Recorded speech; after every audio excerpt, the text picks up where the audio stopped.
What is up, everybody? Scratch coming up with another Raid Shadow Legends video. It's Friday, we have the 2x on Sacreds, guys. Hopefully you're all getting a bunch of badass legendaries to wreck everything in the game.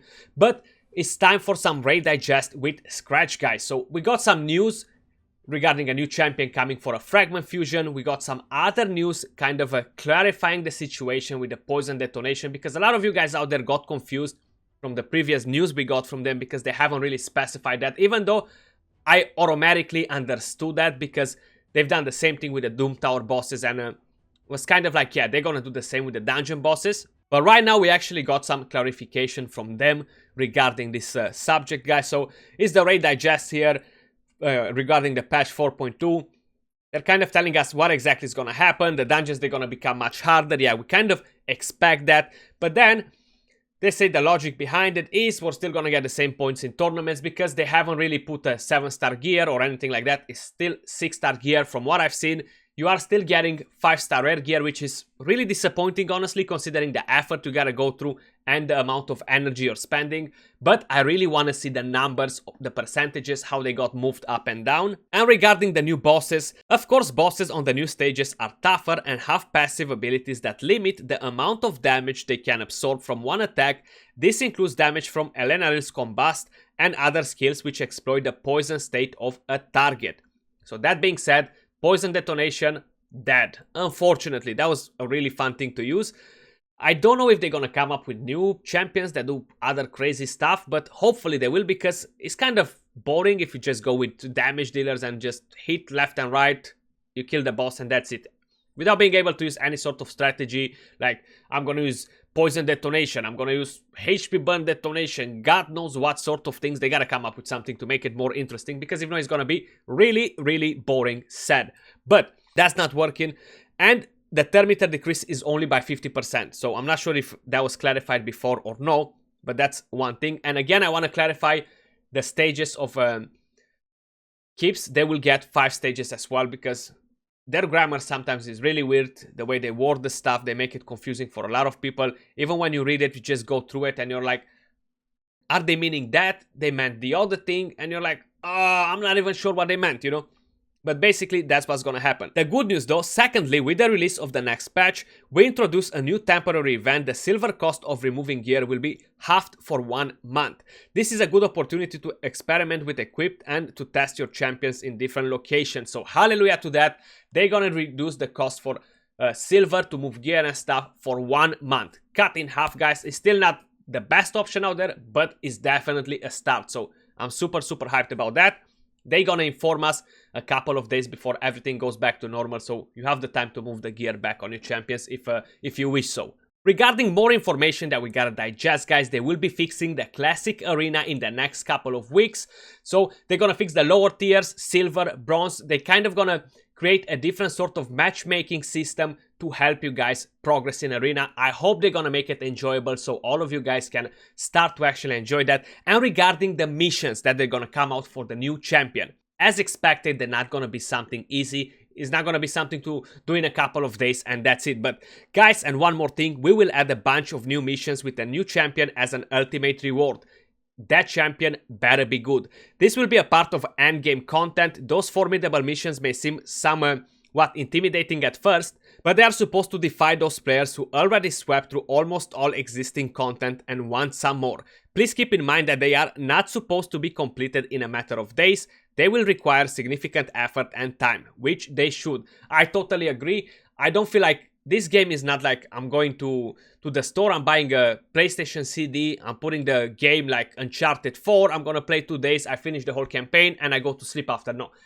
Raid is not one of those types of games, guys.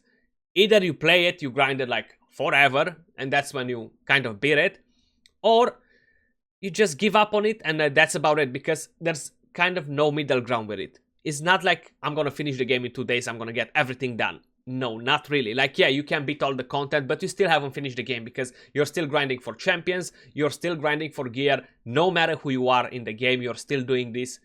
So basically, you never finish the game, right? But those are the missions, guys. I feel like a very little amount of people, they're gonna be able to do it just by the sound of it. And yeah, it might be right, it might be wrong. I do hope that the champion is good. If not, probably even the little amount of people, they're not gonna bother to do them, you know. Now, moving over to the new champion that comes in for Fragments, guys, as a fusion. So we have it right here. On Tuesday, May 11th, we're planning to launch a champion fragment event with a new champion, Ruel the Hunt Master. The champion looks badass, and for whoever got Thea the Vault Angel, she's gonna be super powerful together with this champion. So he's from the Dark Elves faction, legendary, attack, spirit, affinity. This is another champion that places hex debuffs, so you should definitely try him in a duo with Thea the Vault Angel, and of course, he is perfect for faction wars. Come on, leave me with faction wars, give me something more than that. We want that champion to shine, to be better in many other places than just one particular part. But let's have a quick look at the champion, guys. That's just me being a bit nosy.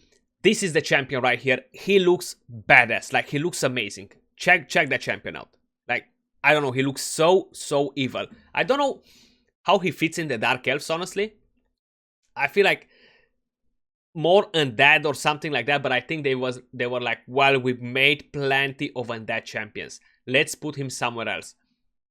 They could have put him in a different faction, honestly, because we do have factions that don't have that many. They could have put him, for example, in the Skinwalkers, just change a couple of things on him and make him a Skinwalker, but he does look badass. So that's the new fusion, guys. Skill-wise, let's have a look at the skills. Ruel the Huntsmaster skills. The A1 Vile Arrows attacks one enemy, has a 50% chance of placing a 60% decreased defense debuff for 2 turns.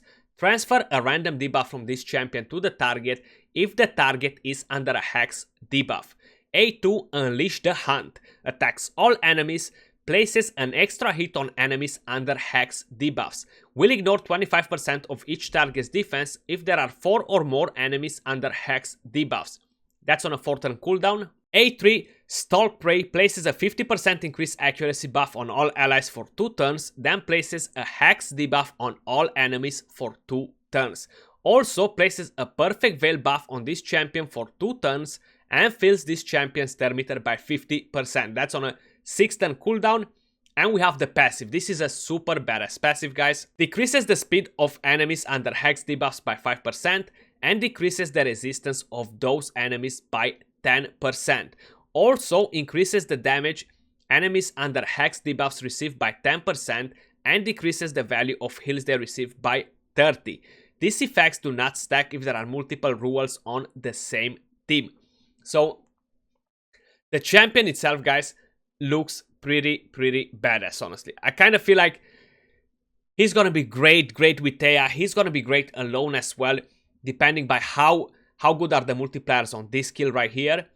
But I feel like Thea the Vault Angel, she's gonna rack together with this champion, increase accuracy, land the debuff, Perfect Veil, turn meter. The passive as well is pretty badass.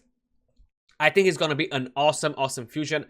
I do want to take a second and say, Plarium, GG's on the new fusions you guys are releasing since Pixniel or whatever was the name of that trash champion. But the new fusions are pretty badass.